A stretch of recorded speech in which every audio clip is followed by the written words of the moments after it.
সালাম অনেক কান্নাকাটির ফসল ইসমাঈল আলাইহিস সালাম।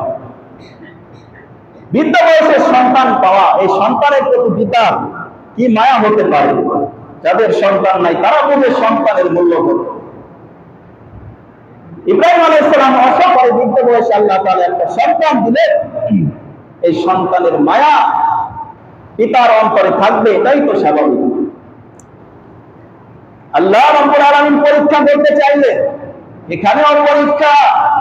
বৃদ্ধ বয়সে আমি আল্লাহ ইব্রাহিমকে সন্তান দিলাম, দেখি ইব্রাহিমের অন্তরে আমি আল্লাহর মহব্বত বেশি নাকি তার পুত্রের মহব্বত বেশি, এটাও পরীক্ষা করার দরকার।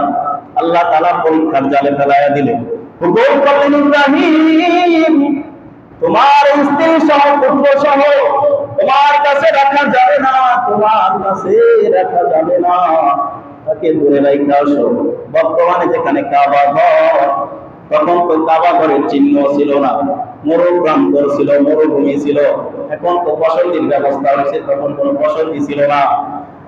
আল্লাহ তাআলা হুকুম দিলেন, ইব্রাহিম তোমার পুত্র সন্তান তার মা সহ ওই মরুপ্রান্তে রেখে আসো, মক্কায় মরুপ্রান্তে রেখে আসো। আল্লাহ তাআলা অর্ডার করলেন। কি সাংঘাতিক ব্যাপার! সবেমাত্র সন্তানটা হয়েছে, এই অবস্থায় তার মা সহ সন্তান সহ ওই মরুভূমি, যেখানে কোনো জনমানব শূন্য এলাকা, কোনো বসতি নাই, খাবার দাবারের ব্যবস্থা নাই, শুধু মরুভূমি, বালু আর বালু, সেমন একটা জায়গায় রেখে আসার জন্য হুকুম করলেন। কিন্তু ইব্রাহিম তো আল্লাহর খলিল, তার অন্তরে সন্তানের চেয়ে আল্লাহর মহব্বত, আল্লাহর ভালোবাসা বেশি। এই কারণে ইব্রাহিম আলাইহিস সালাম কোনো চুচারা করে নাই, আল্লাহর হুকুম পাইছে তো আর দেরি করে নাই। পুত্র সন্তান এবং তার মা হাজেরা আলাইহিস সালামকে নিয়ে চলে গেলেন মরুপ্রান্তে, মক্কা নগরীতে চলে গেলেন। শিশু পুত্র ইসমাঈল আলাইহিস সালাম এবং তার মা হাজেরা আলাইহিস সালামকে যখন ওই কাবা ঘরের পাশে মরুপ্রান্তে রেখে ইব্রাহিম আলাইহিস সালাম চলে আসতেছে, পিছন থেকে হাজেরা ডাক দেয়া বলে, স্বামী গো, এই মরুপ্রান্তে আমাদেরকে রেখে আপনি কই চলে যান? ইব্রাহিম আলাইহিস সালাম কোনো কথা বলে না। একবার ডাকছে, কোনো কথা বলে না।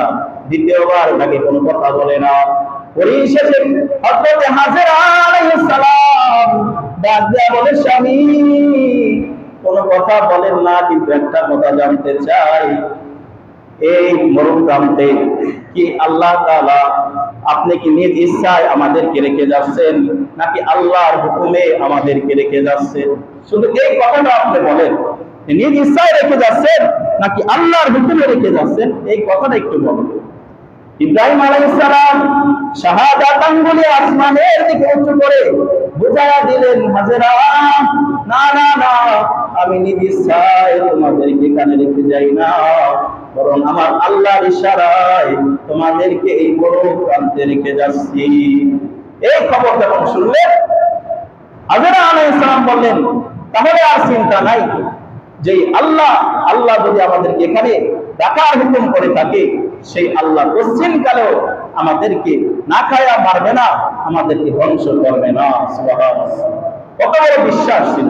সে আল্লাহ যদি বাস্তবিক হুকুম করেই থাকে, তাহলে এই জনমানব শূন্য এলাকায় মরুপ্রান্তে আল্লাহ তাআলা আমাদেরকে মারবে না, ধ্বংস করবে না, আমাদেরকে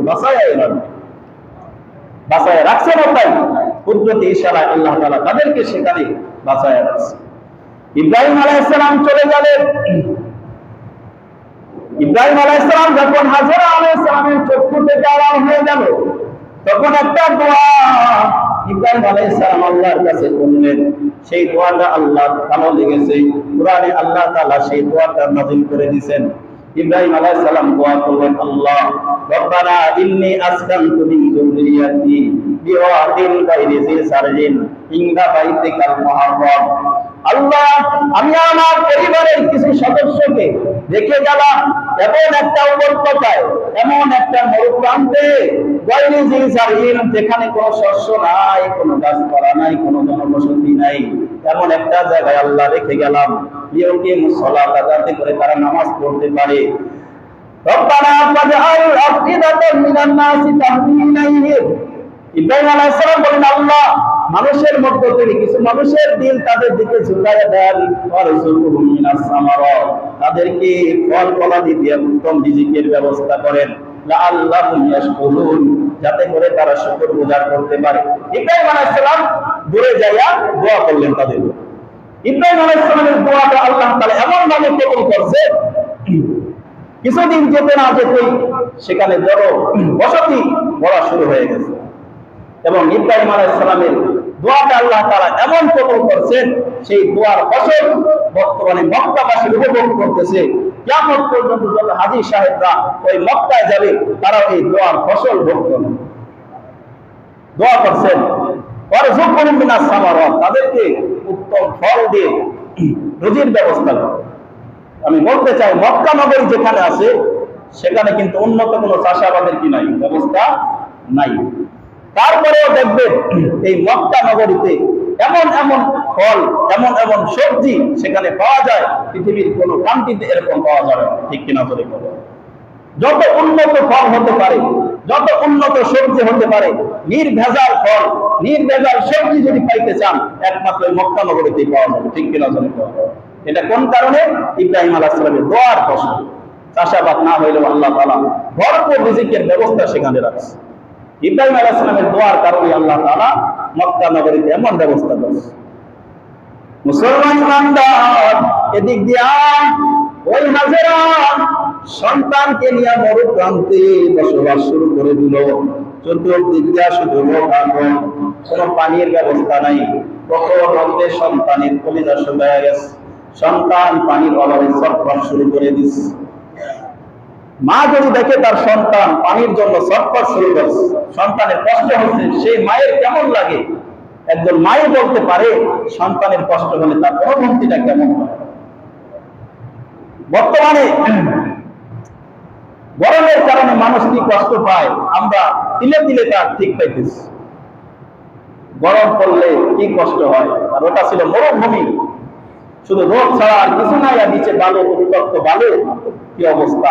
আমরা সামান্য একটু গরম আজকে সহ্য করতে পারতেছি না। আমাদের দেশ তো আর মরুভূমি না, তারপরেও গরমের কারণে আমরা অস্থির হয়ে গেছি। জায়গায় জায়গায় নামাজ শুরু হয়ে গেছে, দোয়া শুরু হয়ে গেছে।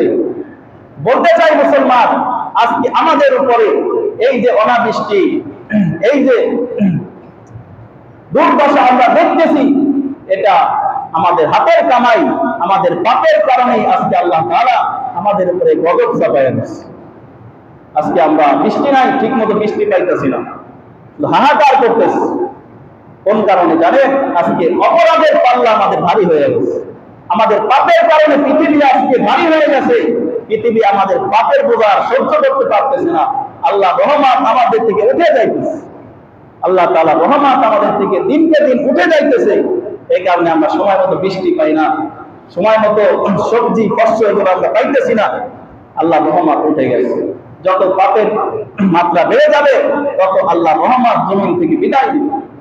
আজকে এত মানুষ এত ঘোষণা দেয়, এইটা করতে পারি, সেটা করতে পারি, একটা একটু বৃষ্টি নামায় এত দেখাইতে পারে না। শক্তিশালী লোকের আজকে কই গেল? এত দাপট, দুনিয়ার সব কিছু উল্টে ফেলাইতে পারে, কিন্তু এই বৃষ্টি নাই। এমন কোন ক্ষমতাশীল তো আজকে ওটা বৃষ্টি নামাইতে পারে। এখানেই তো বলা যায় কিসের বাহাদুরি আর কিসের কি। আল্লাহ যদি রহমত উঠায় নেয়, বাঁচানোর মালিক কেউ নাই, কেউ বাঁচাইতে পারবে। এই কারণে সে আল্লাহ রহমত যদি পাইতে হয়, মুসলমান পাপের কাজ কমাইতে হবে। আজকে শিশু থেকে বৃদ্ধ প্রত্যেকটা মানুষ পাপে জর্জরিত, প্রত্যেকটা মানুষ গুনার কাজ করতেছে, 24টা ঘন্টা গুনার কাজ করতেছে। আজকে ওই মোবাইল, স্মার্টফোন আর ইন্টারনেটের ব্যবস্থা হয়ে আজকে একেবারে শিশু থেকে যুবক বৃদ্ধ পর্যন্ত প্রত্যেকটা মানুষ পাপের জড়িত, পাপের জর্জরিত। শিশুরা আজকে ছোটবেলা থেকে গুনার প্রশিক্ষণ পেয়ে যাচ্ছে। যুবকরা তো মোবাইল দিয়েই অশ্লীল ছবি, অশ্লীল গান বাজনা শোনা শুরু করে। আর বৃদ্ধ একটা কবরে চলে গেছে, তার চামড়া হাড্ডির ভিতরে ঢুকে গেছে। তারপরে দেখবেন গোড়া মিয়া মোবাইল একটা দেখতেছে, নেট দেখতেছে, বা কি দেখতেছে, ভালো জিনিস তো দেখে না, দেখে কি ওই নাচ গান, বিভিন্ন অশ্লীল গান বাজনা, অশ্লীল ছবি, এগুলো দেখে বেগানা নারীর দিকে চায়। এরকম ভাবে প্রত্যেকটা মানুষ আজকে গুনায় জর্জরিত। একটা সময় মানুষ গুনাহ কম করত, তারা বৃদ্ধ বাবা যারা আছেন তারা বলতে পারেন আপনাদের ছোট জামানায় ওই সময় কোনো টাচ মোবাইল ছিল না, স্মার্টফোন ছিল না, ইন্টারনেট ছিল না, মানুষগুলা গুনার কাজ করতো না। ওই সময় মতো আল্লাহ আসমান থেকে বৃষ্টি চলে আসতো, কোনো মেশিন দিয়া কোনো ঢিপ বসায় আলাদা শস্যের ভিতরে পানি দিতে হইতো না, আল্লাহর আসমান থেকে পানি দিয়ে তারা ফসল চাষ করতো। ঠিক কিনা বলে? কারণ ওই সময় মানুষ পাপের বোঝা হালকা ছিল, মানুষ পাপ কম করতো, পাপ করার আসবাব ছিল না। আজকে দুনিয়া যত ডিজিটাল হচ্ছে, পাপের আসবাব বেড়ে যাচ্ছে, গুনাহ যত করতেছি আল্লাহ রহমত তত উঠে যাইতেছে। এই কারণে যদি আল্লাহ রহমত পেতে চায়, সর্বশেষ একটা মেসেজ দিতে চাই, গুনার পরিমাণ কমাইতে শুরু করেন। গুনাহ কমান, মোবাইল ব্যবহার করেন, নেট ব্যবহার করেন, ক্ষতি নাই যদি এটা ভালো কাজে ব্যবহার করা হয়। ইসলামিক জিনিস শুনেন, ওয়াজ নসিহত শুনেন, সূরা কিরাত শুনেন, তাহলে নেকি হবে, গুনাহ হবে না। এছাড়া বাদ দিয়ে যদি অশ্লীল ছবি, অশ্লীল গান বাজনা, ডিজে গান শুনে বেগানা নারীর দিকে চেয়ে থাকে 24টা ঘন্টা, আপনার গুনাহ হচ্ছে, ব্যভিচারীর গুনাহ হচ্ছে। আর এই গুনাহ যদি করার পরেও যদি আল্লাহ রহমতের আশায় থাকি, এটা বোকামি ছাড়া কিছু হবে। এই কারণে আল্লাহ তাআলা বললেন, যাহারাল ফাসাদু ফিল বাররি ওয়াল বাহরি বিমা কাসাবাত আইদিন নাস, বিমা কাসাবাত আইদিন নাস। দুনিয়ার ভিতরে যত ফাসাদ হয়, যত বিপর্যয় হয়, যত বিপদ হয়, সব কিছু হলো মানুষের হাতের কামাই। সব কিছু মানুষের কি? হাতের কামাই। এই কারণে যদি মানুষ আমরা পাপের পরিমাণ বাড়িয়ে দেই, আল্লাহ তাআলা আমাদের দোয়া কবুল করবেন। আজকে আমাদের দোয়া কবুল হয় না, দোয়া করতেছি কত মানুষ বৃষ্টির জন্য দোয়া করে, দোয়া কবুল হয় না। কারণ কি জানেন? গুনার কারণে। এখন বলতে পারে হুজুর অনেক মানুষ তো ভালো আছে, অনেক মানুষ তো ভালো কাজ করে, তাদের দোয়া কি কবুল হয় না? বলে দোষ তাদের না। যদি পুরা একটা মহল্লার ভিতরে একজন মানুষ পাপ করে, গজব চলে আসে সবার উপর। এটা কার কারণে গজব আসতেছে এটা কেউ বলতে পারে না। ভালো মানুষ, গজব আসলে শুধু ভালো মানুষের উপরে আসবে না, সবার উপরে আসবে। কিছু মানুষের কারণে সব মানুষ কষ্ট পাচ্ছে। এই কারণে আমরা নিজ নিজ জায়গা থেকে গুনার কাজ ছেড়ে দেই, নিজ নিজ জায়গা থেকে গুনার কাজ ছেড়ে দেই, তারপরে আল্লাহর কাছে দোয়া করি, আল্লাহ তাআলা বৃষ্টি দিবে, অবশ্যই দিবে। আল্লাহ তাআলা যা কিছু শুনলাম আমাদের এই কথাগুলো আমল করার তৌফিক দান করুন। আসসালামু আলাইকুম।